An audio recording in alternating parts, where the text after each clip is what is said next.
आप सभी भाई बहनों का आध्यात्मिक ज्ञानात्मक चैनल की संध्या बेला ज्ञान कक्षा में एक बार फिर स्वागत है। आज की चर्चा का विषय है संबंधों का आधार। देखिए, ये दोनों शब्द बहुत ही साधारण शब्द हैं, लेकिन कभी कभी हम इन शब्दों के जो सही सही अर्थ समझ नहीं पाते। तो फिर आपके हमारे जीवन में कुछ जो विशेष व्याख्याएं होती हैं, या आपके हमारे जीवन में जो संबंध जिस आधार पे बने होते हैं, उनमें कुछ कमजोरी आने लगती है। क्योंकि मनुष्य तो देखिए एक सामाजिक प्राणी है, बिना संबंधों के तो वो जीवित रह ही नहीं सकता। क्योंकि हम सभी भाई बहन देखिए एक दूसरे से संबंध रखते हैं। भले ही ये संबंध देखिए स्थूल शरीर के स्तर पर ही बना हो, सूक्ष्म शरीर यानी मन बुद्धि के स्तर पर हो, या कारण शरीर के स्तर पर हो, या आत्मा के स्तर पर हो, ये अलग अलग स्थिति है।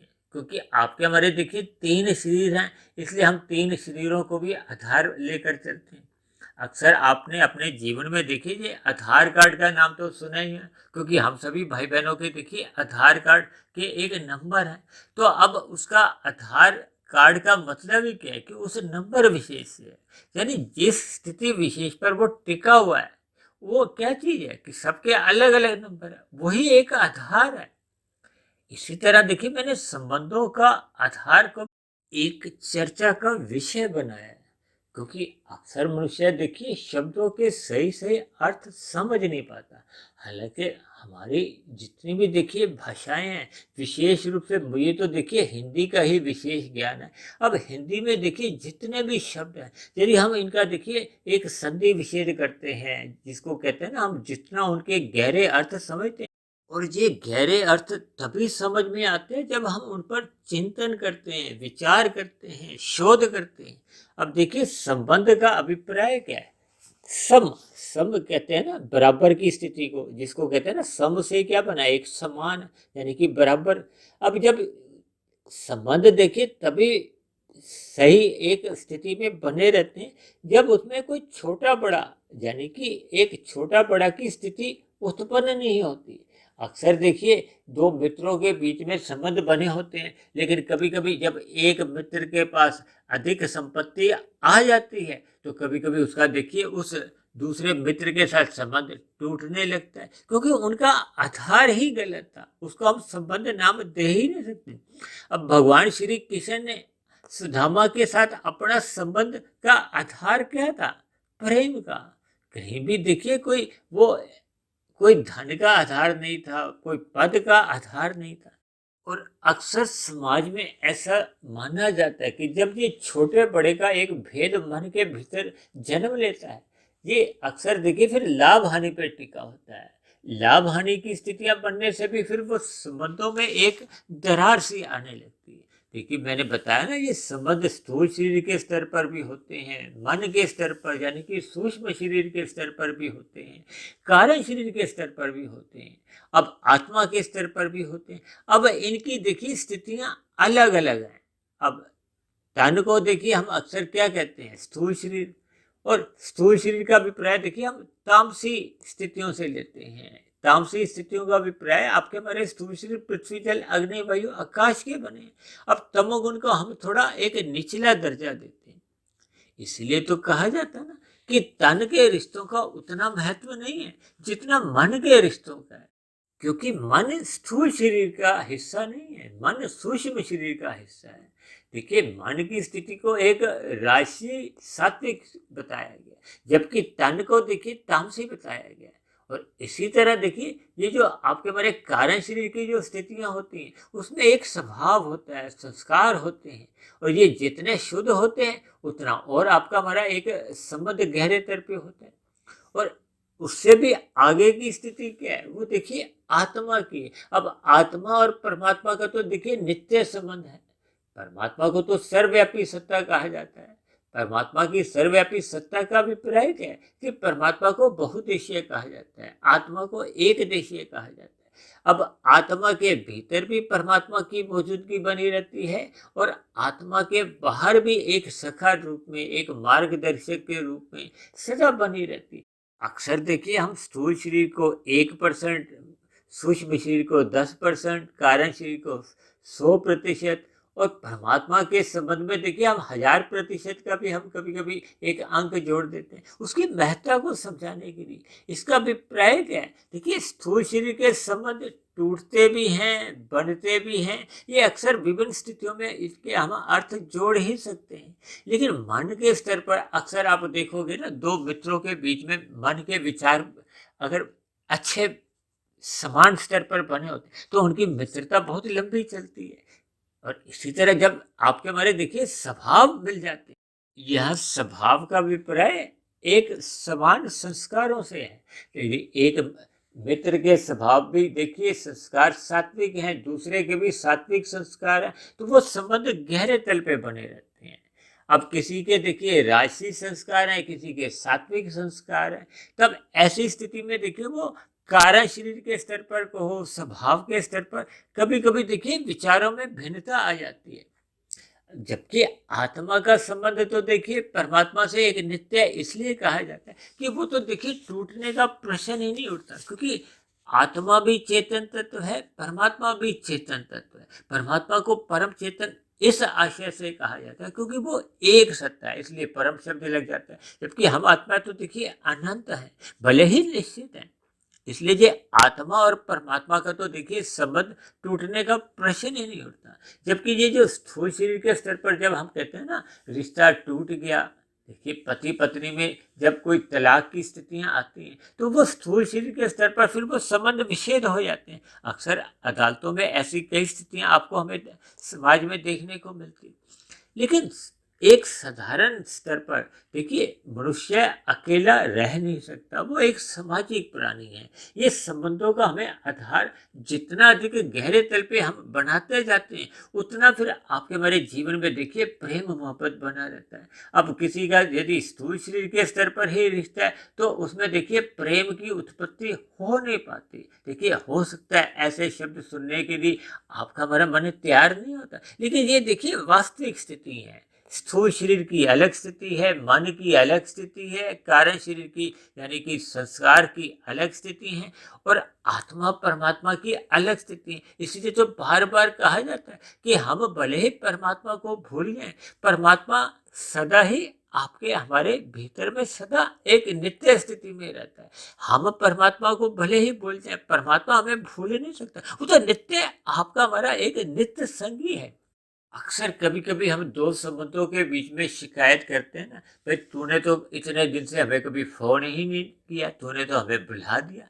देखिए जब हमारी फोन पे बातचीत कम होने लगती है तो फिर संबंधों में थोड़ी एक कमजोरी आने लगती है। यदि हम हर रोज ही एक दूसरे से मिलते जुलते हैं तो संबंध और मजबूत बनते हैं। ये सभी स्थितियां देखिए एक व्यवहारिक स्तर पर होती है, लेकिन हम सभी भाई बहन अपने अपने संबंधों का आधार जितना अधिक मजबूत करेंगे, मजबूत का अभिप्राय क्या है कि हम देखिए स्थूल शरीर से सूक्ष्म शरीर, सूक्ष्म शरीर से कारण शरीर, और कारण शरीर से फिर जो अगली स्थिति है वो आत्मा की यानी कि प्रेम पर जितने अधिक आपके हमारे संबंध बनेंगे तो फिर उसमें देखिए टूटने की स्थितियां उत्पन्न ही नहीं होती।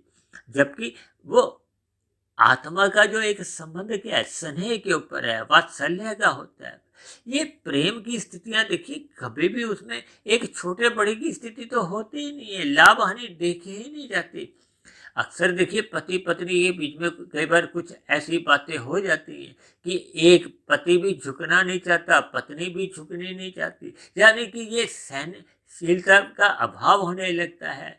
एक मनुष्य दो संबंधों के बीच में जब लाभ हानि को ले आता है तब ऐसी स्थिति में देखिए संबंधों में वो जो एक स्थिति है उसमें एक दरार पड़ने लगती है, क्योंकि उसका आधार देखिए स्थूल शरीर के स्तर पर था। ये लाभ हानि की स्थितियां में देखिए स्थूल शरीर यानी कि पदार्थों के स्तर पर ही आंकी जाती है। आपका हमारा स्थूल शरीर भी देखिए पदार्थों का ही बना हुआ है, ये पृथ्वी जल अग्नि वायु आकाश का बना।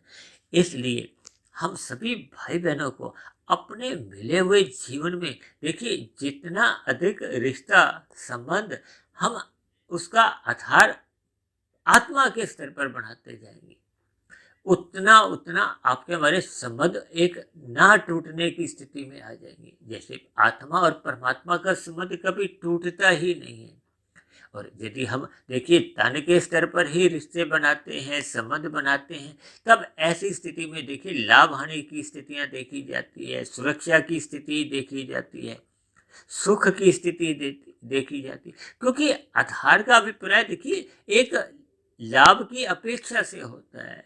जब लाभ की अपेक्षा वो देखिए अपूर्ण स्थिति में आने लगती है, तो फिर संबंधों में थोड़ी कड़वाहट आने लगती है।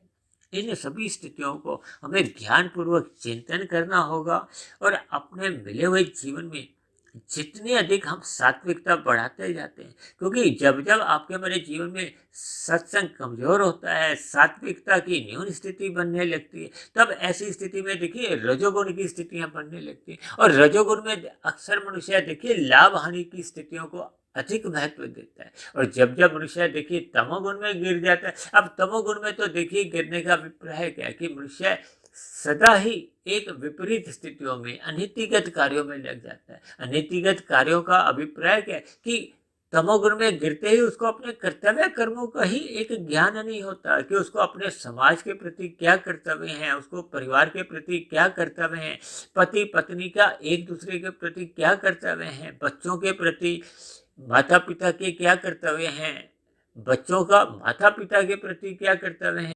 ये सात्विक स्थितियां तभी आपके हमारे जीवन में एक मजबूत स्थिति में आती हैं जब हम सत्संग करते हैं।